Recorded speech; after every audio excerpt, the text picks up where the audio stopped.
The Oilers' offseason started yesterday after the Game 7 loss to the Florida Panthers in Game 7 of the Stanley Cup Final, but there's some pretty exciting news regarding, an extension towards one of the Oilers' top superstars. But before we get into that, make sure to subscribe here to Oilers Digest. We're currently 39 subscribers away from 1,000. Big milestone here heading into free agency and the draft. Lots of free agency talk here today. Lots of draft talk later on in the week.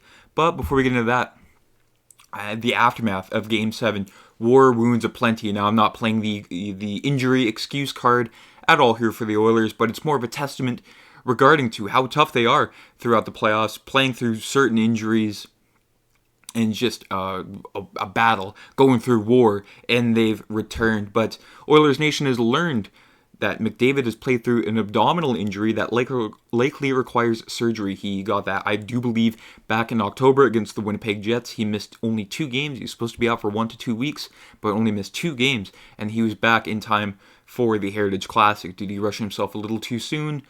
That remains to be seen. And then Leon Draisaitl, the more noticeable of the banged up players of the Oilers, it was believed to be dealing with a broken rib and a finger. Now, the finger part, no surprise, during the Stanley Cup Final, he didn't look like himself, especially on that Oilers power play. He's the one-timer trigger man on the right side of the ice, but he just didn't look like himself whenever he did get the puck on that one-timer. It wasn't with his usual gusto that prevailed. But an abdominal injury for McDavid that's a little more serious. I know some players have had those types of injuries, and it's taken them a little while to recover from surgery, and he might miss the start of the season, but again, that does remain to be said. But in lighter news for the Oilers, where do we go from here? There's lots of questions relating to the Oilers regarding free agency, who's going to be the new GM, what moves are being made, who's being traded, who's being bought out.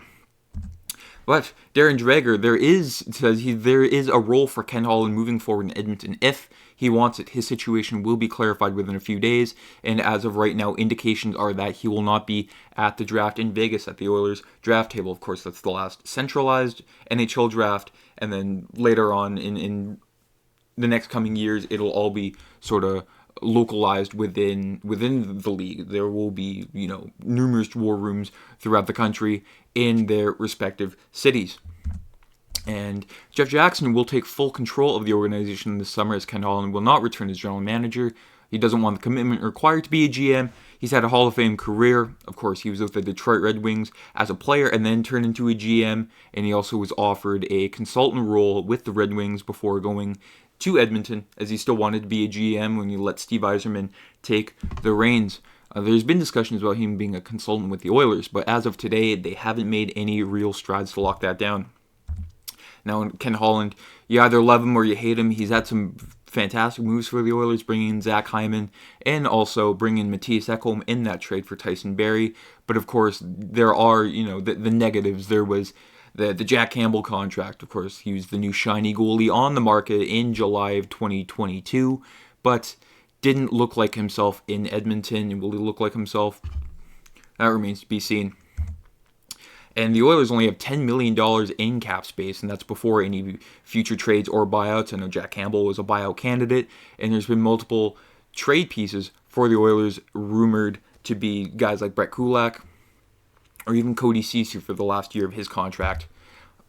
Adam Henrique is expected to hit free agency, and after his playoff performance, his value has been certainly given a solid boost from David Pagnotta of the fourth period. He is unlikely to re-sign with the Oilers and will attract plenty of interest July 1st. I know there's been numerous off seasons where Oiler free agents have tested the market and then they've come back to the team. One of those was Evander Kane. Thought he was going to go somewhere else, but came back to the Oilers. Sorry about that. With Leon Draisaitl and Evan Bouchard needing new deals before next season, the Oilers will need to shed some salary between now and next July. Cody Ceci has 1 year remaining at $3.25 million and could be a trade piece this summer to sort of free up that right side and get a better right side defenseman, I should say, for the second pairing to go with Darnell Nurse. Evander Kane has 2 years remaining on his deal. He has a full no-movement clause, but on March 1st, 2025, right before the trade deadline, that becomes a modified no-trade with a 16-team trade list. That might make it a little easier to trade the contract. Darnell Nurse, yes, the elephant in the room. Many Oiler fans have wanted him gone. I still think he has a little glimmer of hope of being a better defenseman. He has his good games, he has his bad games, but I mean, ultimately, you want that blue line to be strong, and he can show those glimmers of being a strong blue liner for the Oilers with the right partner, I should add. But he has 6 years remaining on his $9.25 million deal with a full no-move clause until 2027. And then Brett Kulak has 2 years remaining at $2.75. But the Oilers might get better value for the minutes he plays. I know he's been strong in the playoffs for the Oilers for all the playoff runs he's been with them for. But moving him out of that left side would provide a better spot for Philip Broberg, as Broberg, his strong side, is the left side, and he's been playing the right side in the playoffs. And Jeff Jackson will be the GM this summer. And many wonder if he'll see a restructuring announcement from the Oilers this offseason, bringing in a brand new management team. Might bring in Keith Gretzky. He was the assistant GM, and he was also the intern GM for the Oilers before Ken Holland was named as the general manager. Of course, his 5-year contract does run out this summer. And expect the Oilers to announce a former NHL player with an offensive pedigree to be added as a sales coach, and I'm sure we'll see some other people added in hockey operations roles. Now, lots of other questions remaining with the Oilers, with the UFA, the RFA list, their draft picks. Will they manage to get something for the draft picks or keep them and make the picks? Remains to be seen. The Oilers will sign some UFAs, but they don't have the cap space or the need to go big name hunting. They are in a great position because UFAs want to sign here. This is from Jason Greger of Oilers Nation. He says the Oilers are they don't really need to overpay any free agents. In prior years the Oilers have done that with guys like Dustin Penner with the offer sheet, and that's just not their forte anymore. Jason Greger looks for them to sign players who they can feel they can be good or great value contracts, similar to Jonathan Drouin last year with Colorado. And the Oilers got lucky with guys like Connor Brown, even though he didn't have a strong regular season, or Matthias Janmark, but they were strong in the playoffs on that penalty kill, and they look to continue that next year if they are indeed signed. But look for players who have skill but are coming off a down year and will sign a low AAV. Guys like Victor Arvidsson, Craig Smith, Beauvillier, Thomas Tatar, Olofsson, Carrier, and Nosek are options. I know Victor Olofsson, he was a power play specialist in Buffalo. It's pretty much a one-trick pony, but I mean, a guy like him for bottom six scoring, I will take whatever I can get at this point, and I'm sure Oilers management will feel the same. And Leon Draisaitl on his contract situation, he's eligible to sign an extension this summer. He says, it's going to take some time to figure out what I want and what the Oilers want. And he also adds, I love being an Oiler more than anything. And with Draisaitl and Bouchard needing deals before next season, I mean,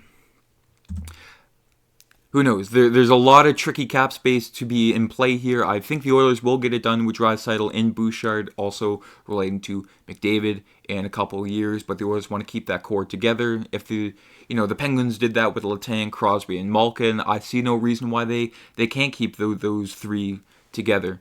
Draisaitl and McDavid are very close together in the locker room. You could hear the post-game interview after Game 7.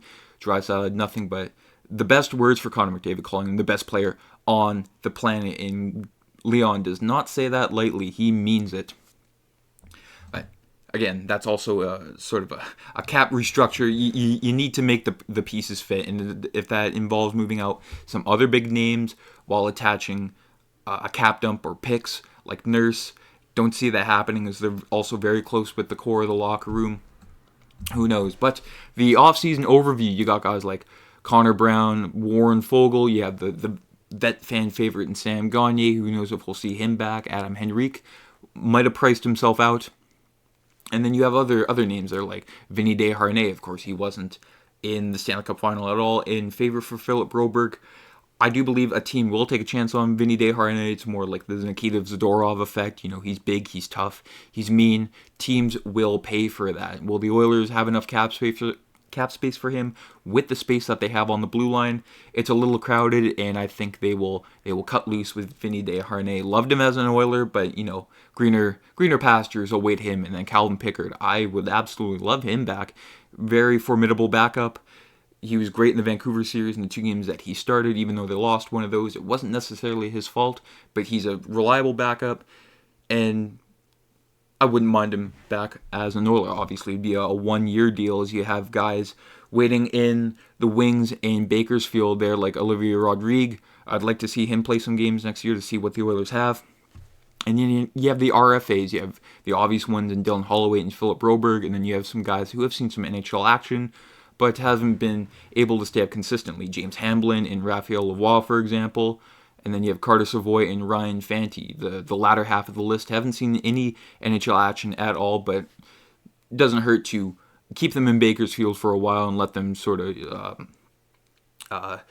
develop some more, because you really can't go wrong with developing your prospects, something that the Oilers have failed to do in prior years. And of course, the Oilers also lack the draft capital in, the more attractive, the first and the second rounds, even though they do have that second round pick. They don't have their first because of the Adam Henrique trade that also brought Sam Carrick. And then when it comes to the Oilers, their intentions, they'd like to retain 3 or 4 pending UFAs. You have the guys I mentioned that might price themselves out, like Foegele, Henrique, and Desharnais. And then you have some guys who are on the latter half of their career, like Corey Perry. I do think he will retire this summer. And then you have the 2 that I'd really like the Oilers to keep, with Connor Brown and Janmark. And then hopefully that leaves some space for 1 or 2, not big pickups in the summer per se, but just something to, keep the train rolling. Or UFAs will want to come to Edmonton. And, yeah. Anyways, down in the comments, let me know who the Oilers should trade. Any trade candidates that you think should be traded from the Oilers. I mean, Darnell Nurse, that'll be a tough one because of the no-move clause. Who should they sign? Who should they stay away from the free agent list that I did read out prior?